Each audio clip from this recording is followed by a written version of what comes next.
युवाओं का जो सबसे बड़ा दर्द है सर, बेरोजगारी और अशिक्षा, उसके ऊपर सर 2 शब्द बोले सर। युवाओं का दर्द जो है सो अशिक्षा और बेरोजगारी आपने कहा, लेकिन मैं तो मानता हूँ कि युवाओं का दर्द जो है सो और भी बहुत कुछ है। पलायन भी युवाओं का दर्द है, बहुत बड़ी समस्या है। उसके बाद स्किल डेवलपमेंट भी युवाओं की समस्या है। लेकिन सवाल ये है कि ढेर सारी सरकारी योजनाएं चल रही हैं, रोज आप उसका विज्ञापन देखते हैं। आप बताइए कि पिछले 20 साल के विकास में न तो हमारा शिक्षा व्यवस्था सुधरा और न तो बेरोजगारी में सुधार हुआ और न तो पलायन रुका। आखिर इसकी समीक्षा क्यों नहीं होती है? मैं आपके चैनल के माध्यम से ये सवाल उठाना चाहता हूँ। हम अपने जो एनडीए गठबंधन के लोग हैं उनके सामने भी विनम्रतापूर्वक और सारे नेताओं के सामने कि भैया इसके लिए विधानसभा जो है तो उसका 3-4 सत्र होता है साल में, और इस पर कितना सार्थक बहस होता है। क्योंकि 20 साल 5 साल के लिए एक बार जनादेश मिलता है। 20 साल से लगातार एक ही मुख्यमंत्री हैं, गठबंधन का फॉर्मेशन बदलते रहा, सरकार का चेहरा एक ही आदमी रहे, सरकार का चेहरा एक ही आदमी रहे। तो हमारा ये कहना है कि कहाँ ये चूक हुई है कि इस क्षेत्र में सुधार नहीं हुआ है। और अगर इस पर सुधार नहीं होगा तो फिर आप जरा बताइए कि 14 करोड़ 13 करोड़ की आबादी वाला हमारा प्रदेश है और यहाँ लाखों करोड़ों युवा जो है सो बेरोजगार हैं। हमारे यहाँ अभी यही स्थिति है कि जो पढ़े लिखे युवा हैं उनको 10,000 प्रति महीने का भी रोजगार उपलब्ध नहीं। ये कितनी बड़ी समस्या है, कितना बड़ा विडंबना है। आज हम 21वीं सदी में हैं और इस हिसाब से अगर बेरोजगारी बढ़ती रही तो हम सामाजिक व्यवस्था छिन्न भिन्न हो जाएगा। हम सामाजिक शांति की कल्पना कैसे कर सकते हैं? हम एक बेहतर विकास का कल्पना कैसे कर सकते हैं? हम एक मजबूत बिहार का कल्पना कैसे कर सकते हैं? ये एक बहुत बड़ी समस्या है और इस पर मैं तो कहूँगा कि संसदीय लोकतंत्र में इसमें पक्ष और विपक्ष सब लोगों को बैठ के और इस पर यह करना चाहिए कि राजनीति जो होता है, आज हम वोट मांगने आए हैं तो किसके लिए? समाज के लिए। राजनीति लोक के लिए होना चाहिए, व्यक्तिगत हित के लिए नहीं कि हम सत्ता पा लिए, हम विधायक बन गए, इसके लिए तो राजनीति होना नहीं चाहिए।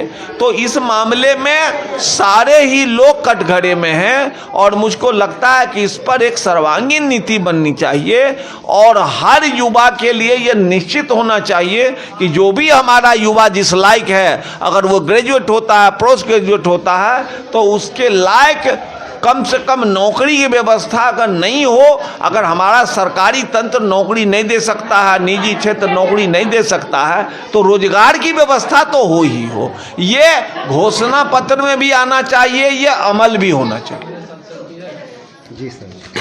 तो सर यदि सूर्यगढ़ा की जनता आपको बहुमत प्रदान करती है, यदि जिताती है, तो आप सूर्यगढ़ा की जनता के लिए सर सूर्यगढ़ा विधानसभा क्षेत्र में जो मूलभूत सुविधाएं, कुछ सुविधाएं ऐसी है जो नहीं है, होनी चाहिए, और कुछ सुविधाएं ऐसी है जो है किंतु बेहतर होनी चाहिए सर। तो यदि सूर्यगढ़ा की जनता आपको बहुमत प्रदान करती है तो आप इसे किस प्रकार से जो है सो दूर करने का उपाय करेंगे?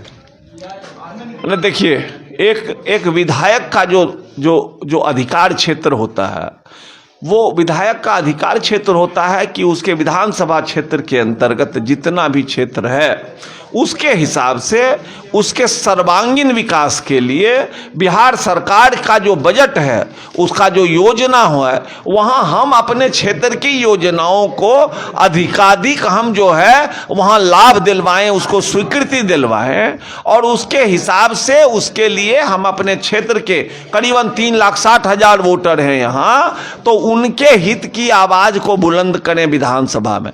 अब रही बात कि हम कैसा सूर्यगढ़ा चाहते हैं, शायद आप आप यही पूछना चाहते हैं कि आप क्या करेंगे, कि आप सूर्यगढ़ा के लिए क्या सोचते हैं, आपके नज़रिए से सूर्यगढ़ा के विकास का क्या मॉडल। आजकल एगो बड़ा प्रॉब्लम हो गया है क्या, कि जो कुछ हम बोलते हैं, जो कुछ विपक्ष या सत्ता के लोग बोलते, दूसरे लोग उसी को कॉपी कर लेते हैं। हम यही चाहते हैं, लेकिन हमारा कहना है कि इसलिए बोलने में कुछ नहीं होता। अगर किन्हीं के पास विजन नहीं है तो हमारे पास विजन, हम घूमे हैं भैया। हम चाहते हैं कि जो सूरजगढ़ा का जो विकास है वो उसका मॉडल सूरजगढ़ा विधानसभा का मॉडल होना चाहिए, न नालंदा का होना चाहिए, न पटना का होना चाहिए, न हरियाणा का होना चाहिए, न पंजाब का होना। हम सूरजगढ़ा विधानसभा क्षेत्र का विकास सूरजगढ़ा विधानसभा क्षेत्र के लोगों के अभिरुचि के हिसाब और यहाँ के भौगोलिक स्थिति के हिसाब से किया जाए। अब वो कहिए कैसे, मुख्य रूप से शिक्षा, स्वास्थ्य, ठीक है, आवास, उसके बाद जो है सो रोजगार,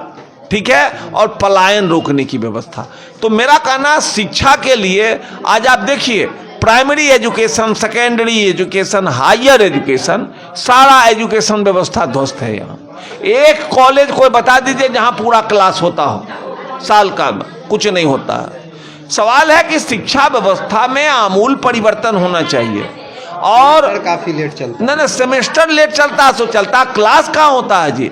सारे लोग सिर्फ एडमिशन कराते हैं, पढ़ाई प्राइवेट में करते हैं। ये हमारा आज बिहार, आप कोटा में चले जाइए, सबसे ज़्यादा स्टूडेंट हमारे बिहार के होते हैं। वहाँ वो जाके तैयारी, दिल्ली में जाके देखिए मुखर्जी नगर में किस तरीके से इतना इतना को कमरा में हमारा 5-5 को बच्चा रहता है। सवाल है कि वो व्यवस्था ही ध्वस्त है। यहाँ उस व्यवस्था के सुधार के लिए हम करेंगे प्रयास। हमारा ये विजन होगा कि हमारा सूरजगढ़ा प्रखंड का जो है सो कम से कम हर प्रखंड में 1 डिग्री कॉलेज, 1 महिला महाविद्यालय सरकारी और 1 बीएड कॉलेज, ये तो हर जगह होना चाहिए, हर प्रखंड में होना चाहिए। चानन में भी, पिपरिया में भी, सूरजगढ़ा में भी।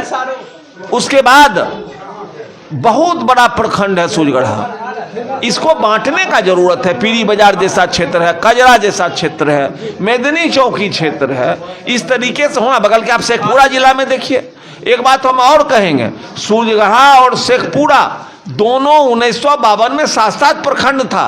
कभी लखीसराय अनुमंडल में शेखपुरा हुआ करता था, आज वो 25-30 साल से जिला बना हुआ है। सूरजगढ़ा जहां का तहां रुका हुआ, प्रखंड का प्रखंडे है। अभी बताइए कि इसके लिए आवाज उठाना चाहिए कि नहीं उठाना चाहिए।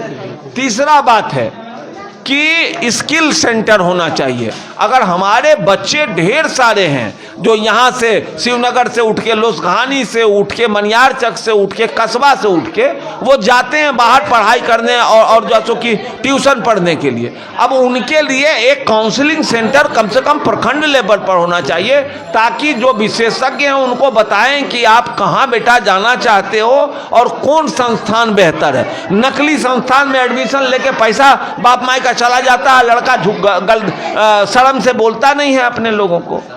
उसके बाद मूल हमारा जो अर्थव्यवस्था है वो कृषि पर टिका हुआ, चाहे वो धान हो या गेहूं हो या मक्का हो। सवाल है एक उद्योग आप बता दीजिए पूरे सूरजगढ़ा विधानसभा में है। सारा हमारा अनाज औने पौने में जाता है और वही अनाज का प्रोडक्ट बन के आता है यहाँ। अगर हम उसके हिसाब से जो जैसा क्षेत्र है, पीरी बाजार जैसा क्षेत्र है, उसके लायक हम यहाँ रोजगार क्रिएट करें। पिपरिया दियारा क्षेत्र है वहाँ के लिए करें, सूरजगढ़ा है उसके लिए वहाँ हम करें।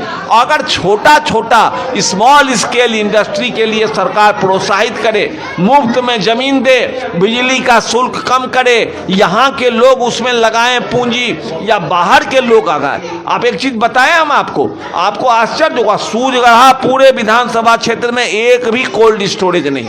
जरा बताइए उसके बिना हम उन्नत खेती का काम कर सकते हैं? ये सवाल ये है कि जब तक इस पर आज तक कुछ नहीं हुआ, और दुर्भाग्य क्या है कि हमारे चुनाव में ये मुद्दा बनता ही नहीं है। चुनाव में मुद्दा बनता है पार्टी, चुनाव में मुद्दा बनता है जाति। बस ये दो चीज है, फलना पार्टी को वोट दे दीजिएगा, फलना जाति को वोट बस दे दीजिए, 5 साल रोते रहिए। तो भैया सर्वांगीण अगर विकास आप करना चाहते हैं तो आपको हर वैसे चीज पर देना चाहिए जिससे हमारे लोगों का आर्थिक स्थिति सुधरे, उनका परचेजिंग पावर बढ़े, ठीक है? तभी समाज बेहतर हो सकता है, तभी सूरजगढ़ा बेहतर। बहुत बहुत धन्यवाद सर। चलिए।